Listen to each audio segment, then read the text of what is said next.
you fans of the distortion pedal. Walrus, why am I yelling? I don't know. Because it's Walrus Audio has a new pedal, and it's distortion. And it's another attempt by the Walrus people to go and get your hard-earned money in the field that they're not that familiar with, because they do, you know, the indie-ish kind of poppy, rocky things, and the churchy people, and the really high-gain people, they haven't really grabbed. They tried to grab you. I think it was the Iron Horse, which was kind of fuzzy-ish. And then there was the Red, which it wasn't bad, but it just didn't grab on. So maybe it's just that brand that you high-gain people don't go for. Here's another attempt by the Walrus people to do a high-gain pedal, and we're gonna be very strict and very picky with it and see if they nailed it this time. Now, the Aegis is the overdrive 5-stage pedal. Great pedal. Is it really 5 different sounds? I'd say it's 2.5, but that's still good for a single pedal that you only pay one time for. Now, the Eras is the same thing, 5 stages. Is it really 5 different sounds? Heck no, it isn't. Is it 2.5 sounds? Kind of. How many usable sounds? We'll find out. So, here it is. I quickly skipped over the manual, and I'm not going to go into what clipping diode bullcrap electronic-y shit there's in it, because I don't give a crap. What does it sound like? Cool.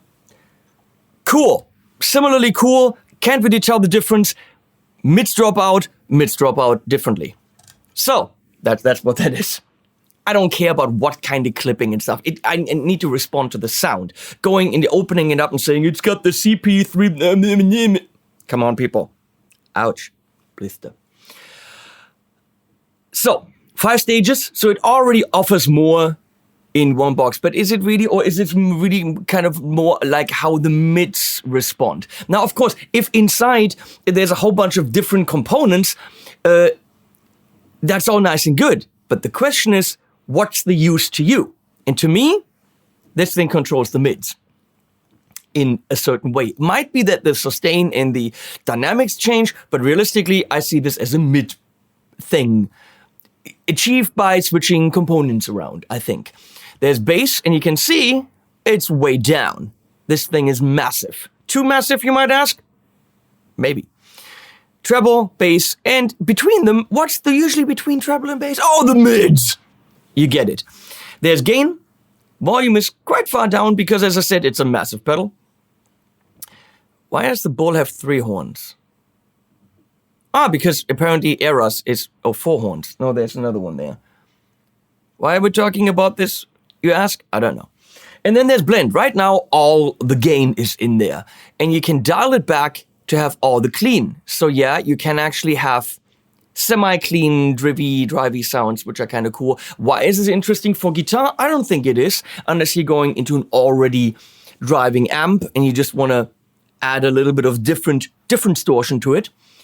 However, if you're playing bass, mixing the dry signal with the distortion is absolutely essential. And I thought about showing you this, but then I remembered that my friend Adam Steele from Hop Studios was here during 42 Gear Street 33, and made a video with bass. So why take his views away? Go to Adam Steele if you're interested in bass and how it cleans up with the Eras on his channel, Hop Studios. I would say link below, but I'll probably forget that. Sorry, Adam.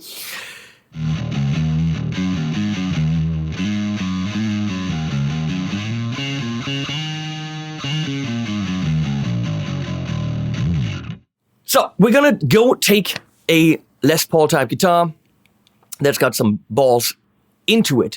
I have a hunch that the Walrus guys primarily have a lot of Filtertrony, gold foily, and single coily kind of guitars, which is why when they do distortion, they make him very fat. Instead of actually just grabbing a guitar that has a good basis for the heavier sounds, they go and make the pedals to give your thinner guitars a more thicker sound. Just a hunch. What do I know? I don't know those people. That's a lie. I'm good friends with them. They're also, by the way, paying for this video. What did we want to do? Oh, we're doing that. and then a shit ton of amps, because I really think you need to know what this sounds like in your setup, which is why we're going into tons of different setups to give you an idea. I'm taking my Boss cable, but Boss sent me a nice cable. They make nice cables. It is going, of course, into the eras, then through some effects that are not on, and a tuner. And then it's going into, right now, the Tone King Sky King right there. As always, that's what we're starting with. But then we're going into a whole bunch of amps. 3 of them are new to the studio. First time those amps will be rocking. This is Heritage H150 Dirty Lemon Burst. Come on! This is 2,700 euro. And it's a phenomenal specimen of the single cut variety. So, in and clean, it sounds like so. Into the aux with a 412 creamback loaded cab. Why creamback? Should we go V30? No, I think that's too brutal. We're gonna stay with my sound. Because it's my channel. That's how we do it.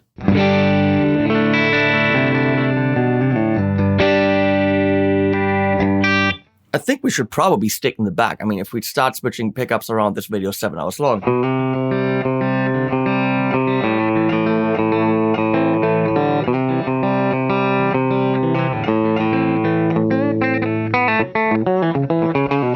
Why am I playing bluesy stuff?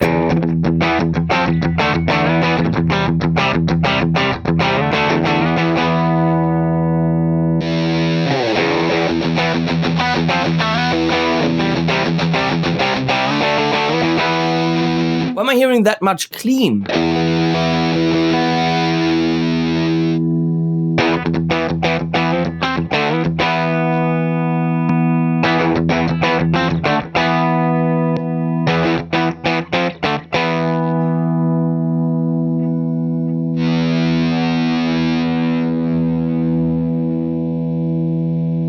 The question is, can it be like more crunchy distortion? It can. It is meant for massive sounds though. And with more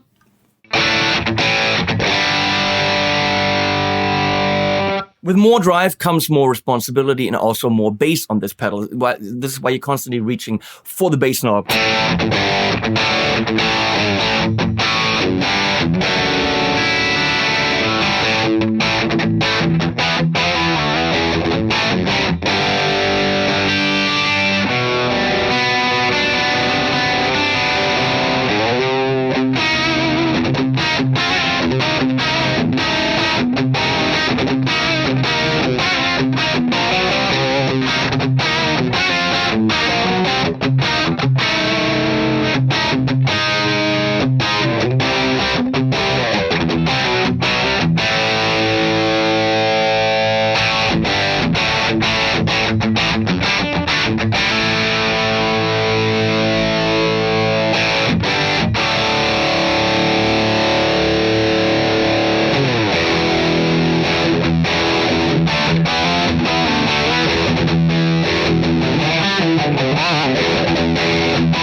And now, we're definitely too thick already.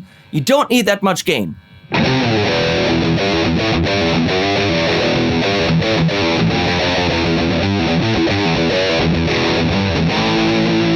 Unless you're doing maybe sludgy kind of doomy kind of stuff, which of course I don't know what that is.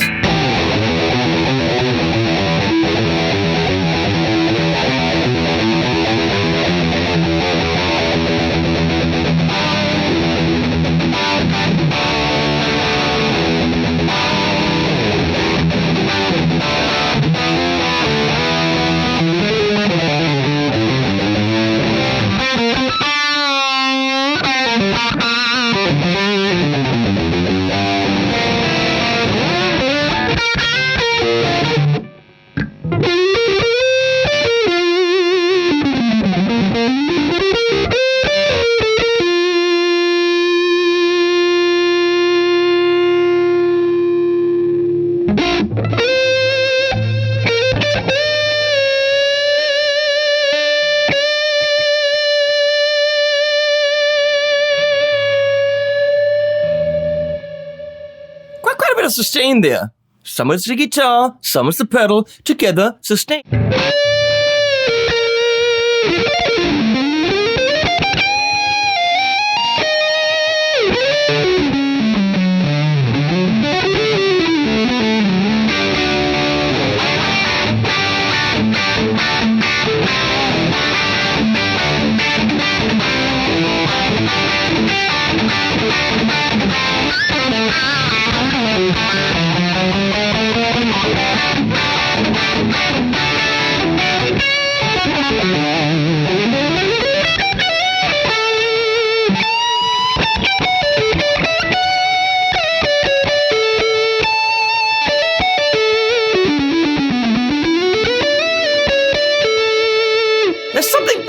There's something weird about it.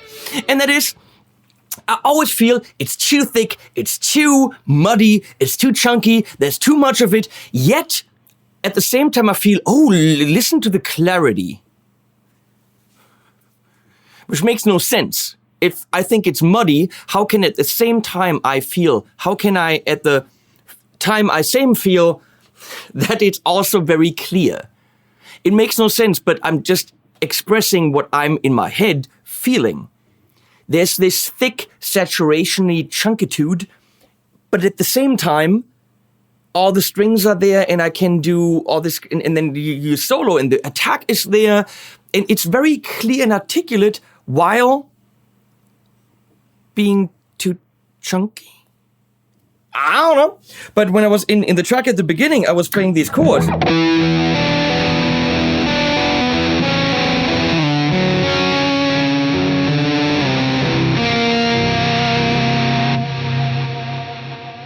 And everything's still there. Now there's even all the delay there.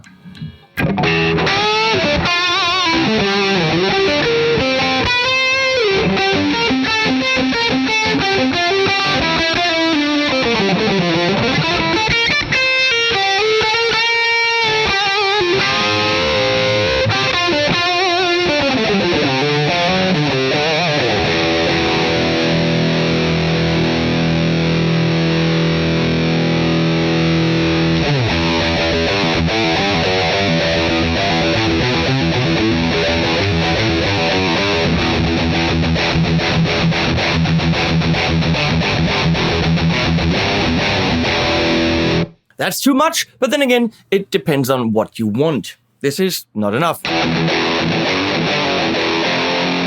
Unless you're going for the radio sound.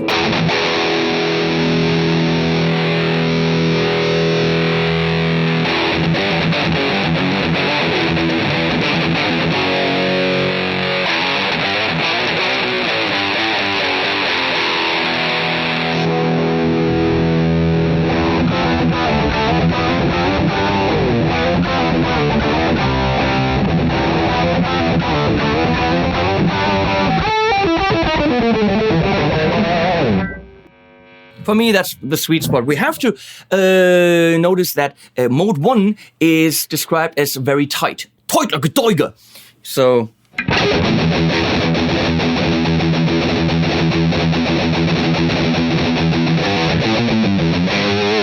well, what Walrus Audio thinks is tight. I don't know if that's genty tight, but it's tight.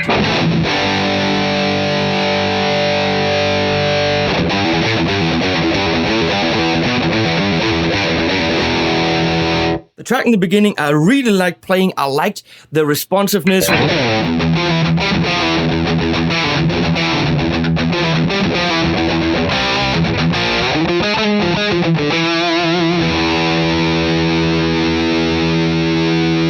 Let's go here and we switch mode.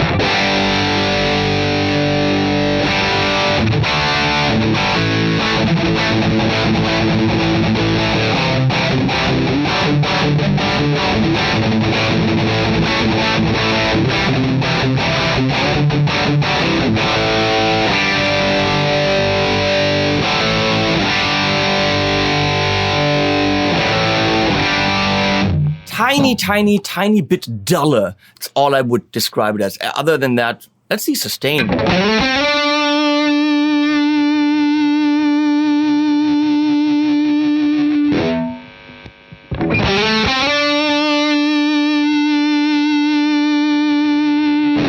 Mode 1 wins. Mode 3.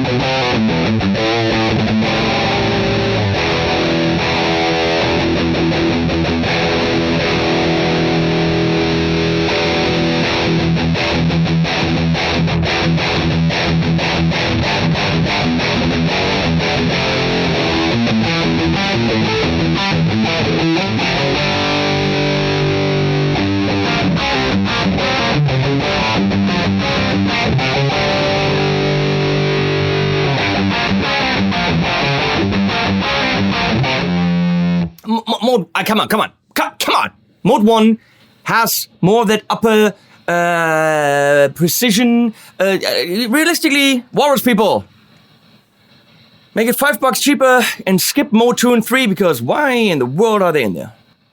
I know you want to make people believe that it's got 5 different modes, but in reality, it's mode 1 wins and 2 and 3 can go home.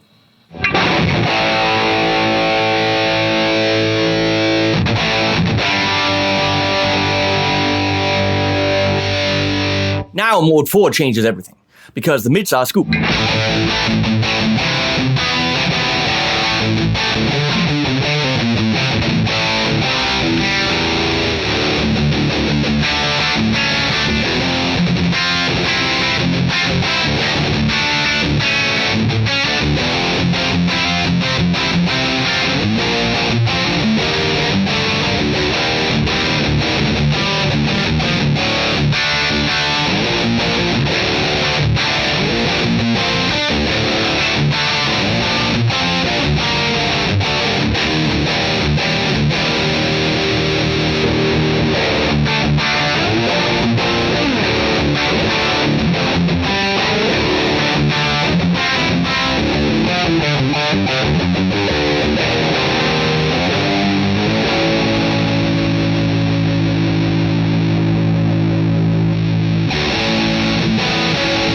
It is mid-scooped, and when I was first playing it, I was like, not so sure, but for that kind of riffing, I think it makes a lot of sense.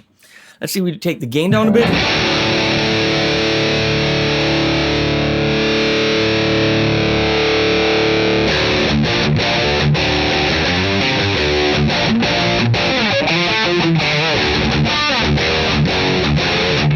I'm just moving shit around.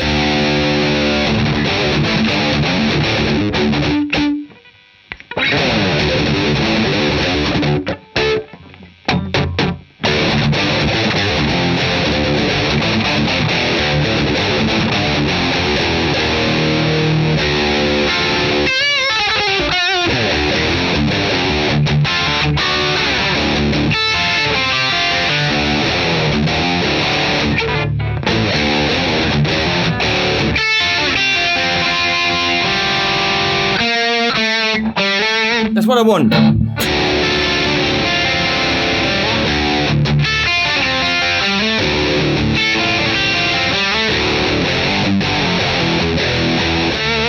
Hey, I'm writing shit, which means I'm inspired. Done. Pedal wins, if you ask me. Mode 5.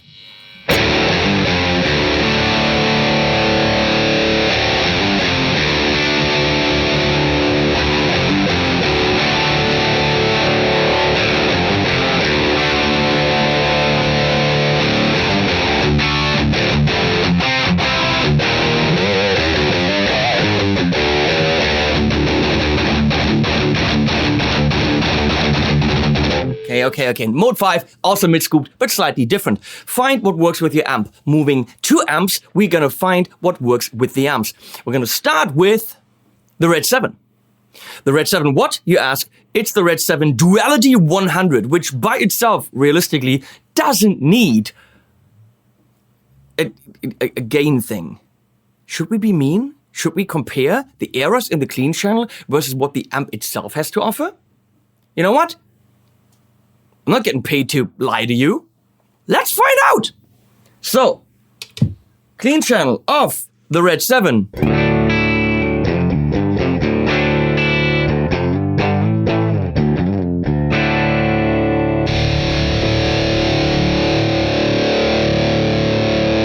100 watt amp has a lot of low end.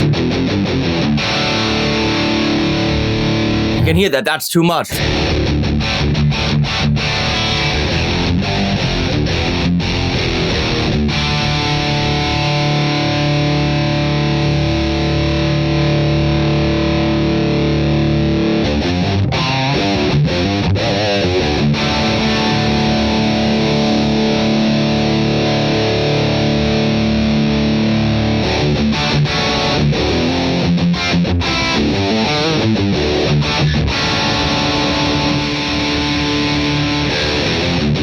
Sounds like the preamp is fighting with it a bit.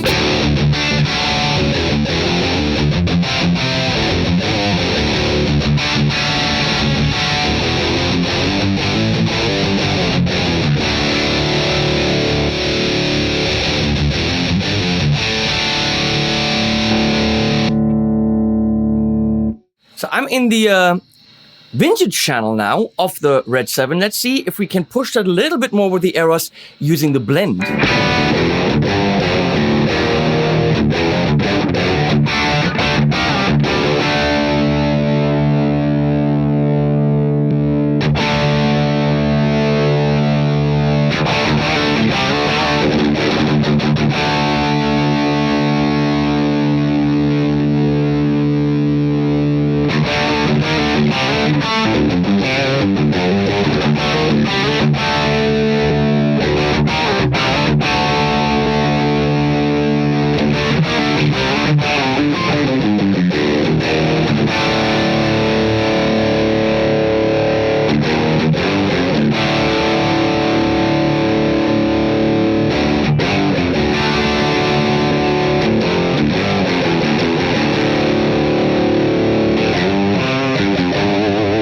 Not sure how that behaves with the extra push.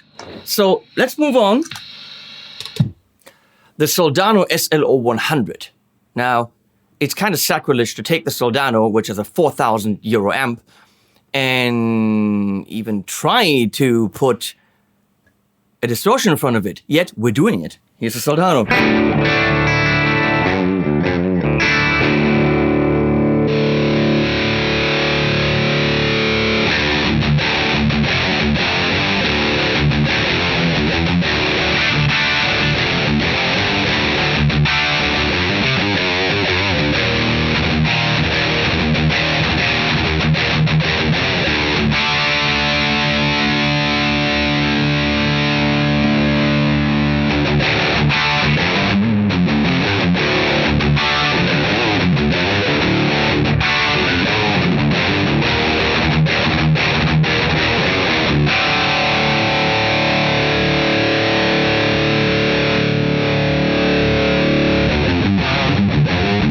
Too much bass.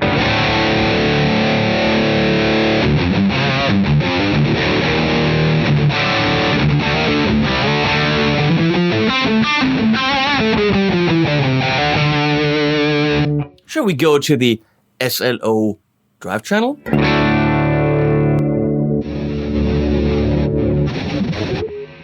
There we are, SLO by itself.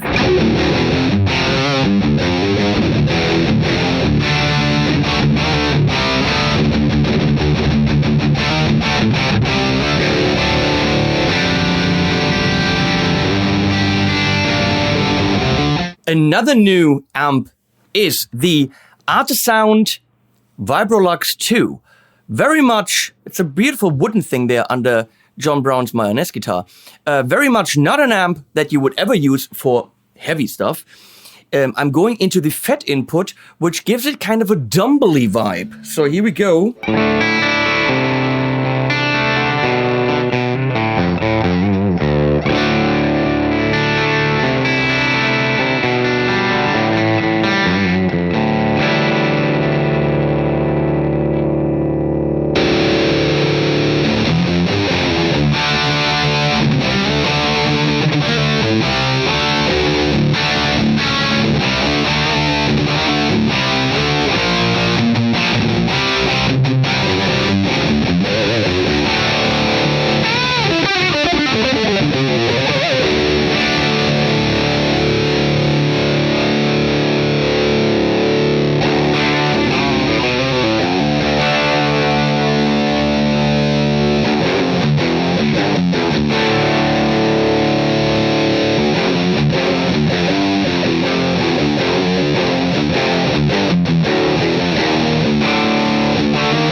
Realistically, for me, I don't know if I see the whole blend thing for guitar, because that's not a sound I desire. However, for bass, it makes a lot of sense.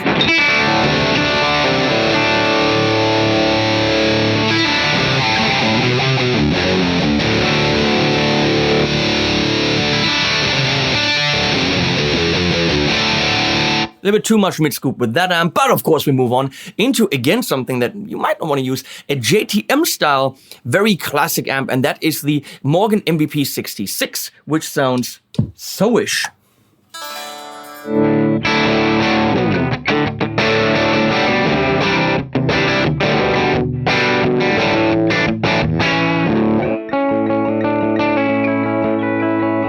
The JTM style amps are characteristically very compressed, and you pull back, the volume stays, but it cleans up.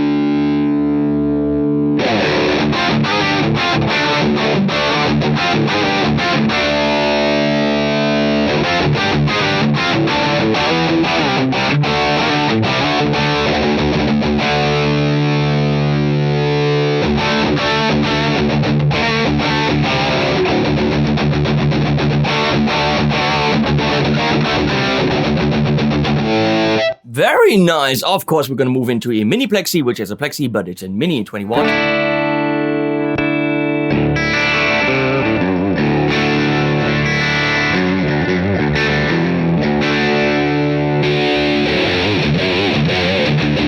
Hells yeah! $850 for the amp? Hells yeah.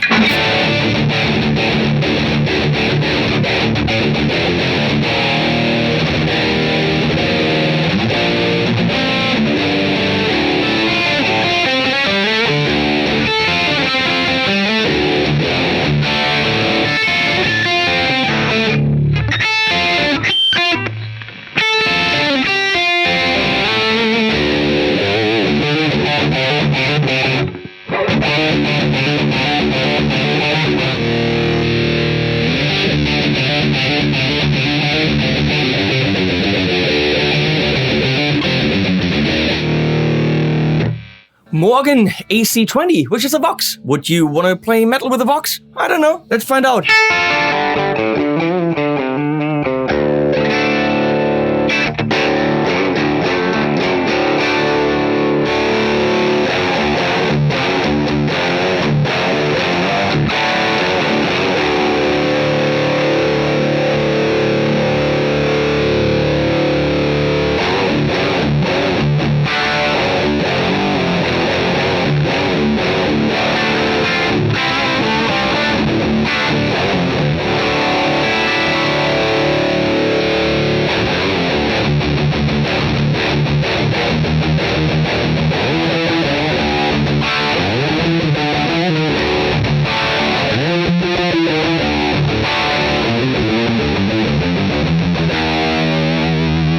Very nice. That amp's not made for that, but the pedal turns it into that. We're going to go into the little 20 watt D20 from Revv, which is made as a pedal amp. It's a little white thing there.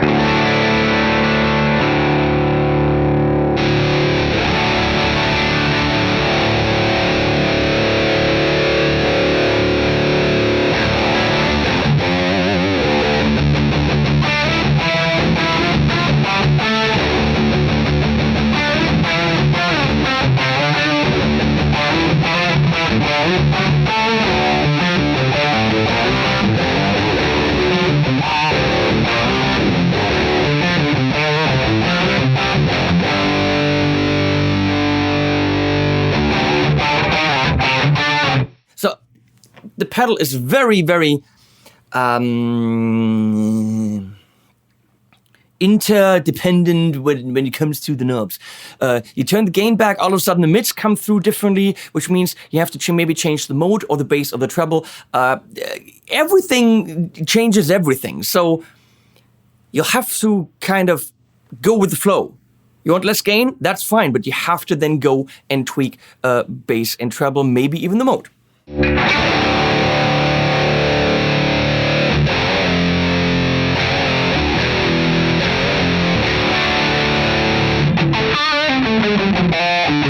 Okay, two more of them. Of course, JCM800 on the low input.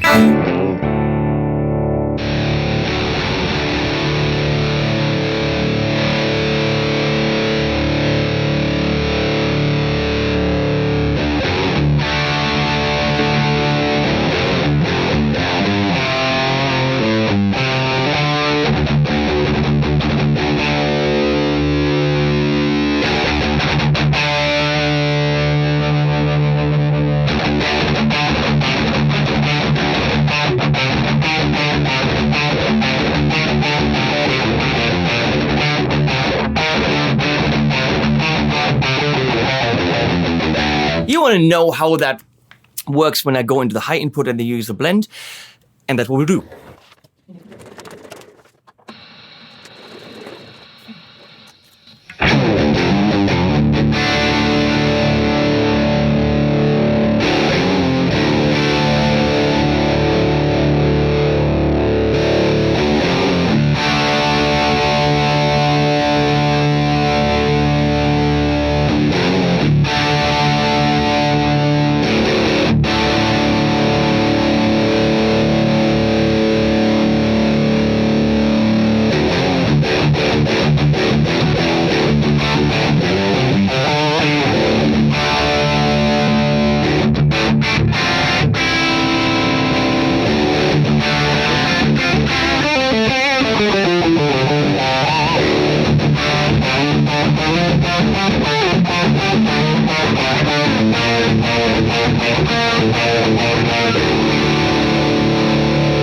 That works, and the last thing is the Orange Rockerverb.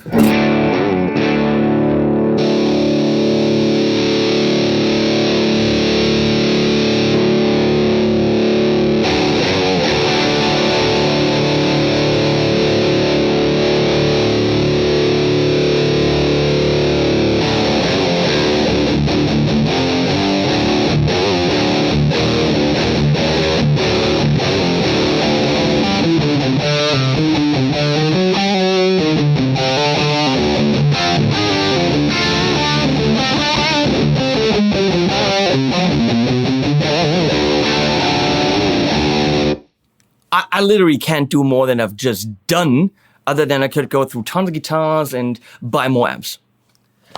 But no, we've done a lot. We've checked out a lot. What do I think? Well, there are a lot of shit sounds in this pedal.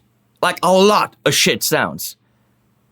But then you dial this back, dial this in, and all of a sudden, heavy, thick, without that bristly kind of top end that a lot of distortion pedals might have that I don't like. It's always thick and dense, but it is clear, which is very strange. The opposites are in there. A lot of shit sounds, but when you find the one that works, it really works. What I dialed in for the track in the beginning, which I think I recorded with the Tone King, I really liked. I mean, metal sounds out of a pedal are difficult. Usually you go to an amp for that. It's how you do it. However, you can get a great heavy sound out of the Eras. Just don't think that everything you get out of it is great. Okay? Mode 1, 2, and 3 are very similar. This does scoop, this scoops too. 2 scoops, please, get it? Vanilla and coconut. No? Anyone? Leslie? I think she checked out. Are you still there? Yes, it's not funny. Oh. I thought. Learn the pedal, fiddle with it, know your amp, It worked really well in some amps where I thought it wouldn't have, like the Voxy AC20 from Morgan and also the D20. And it worked really well in that Artesound. So maybe when you have an amp that's already metalish, don't buy a metal pedal or a high gain pedal because your amp already is doing that. That's it. That's my verdict. A lot of shit, find the good stuff, and then it's really good. I had a blast this morning recording this track. That's all I can say. When you hit the sweet spot of the eras, that ball is going to kick your ass. That should be a quote. Someone quote that. Thank you, Leslie, for switching and not finding anything funny. Thanks to Mario and Niels for bringing the pedal. Thanks to Walrus Audio for participating in 42 Gear Street 3 and commissioning videos from me. I love you guys. And animals. After this.